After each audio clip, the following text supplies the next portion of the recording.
इस्तीफा देले मुख्यमंत्री चन्नी। पंजाब विधानसभा निर्वाचन फलाफल आम आदमी पार्टी बा आप सपक्ष रे जाइछि। ठीक एतिक बेले पंजाब मुख्यमंत्री थिबा कांग्रेस नेता चरणजीत सिंह चन्नी निजे इस्तीफा दैछंती।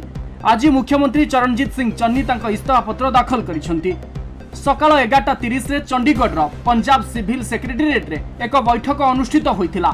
चन्नी राजभवन बाहर को आसी गणमाध्यम को कहिथिले जे मु राज्यपाल को मोर इस्तीफा पत्र देइछि। मु लोकों को आदेश को ग्रहण करुछि। पंजाब निर्वाचन ने 2022 रे आम आदमी पार्टी बा आप 92टी सीट जीति एक स्पष्ट विजेता भावे उभा होइछि। सेहीपरि शासक कांग्रेस केवल 18टी सीट रे निजको संतुष्ट रखिथिबा बेले अकाली दल 4टी सीट को अत्यार करि नैछि। वर्तमान अरविंद केजरीवाल का आम आदमी पार्टी पंजाब रे क्षमतासीन थिला बेले आगु सरकार गढुछि।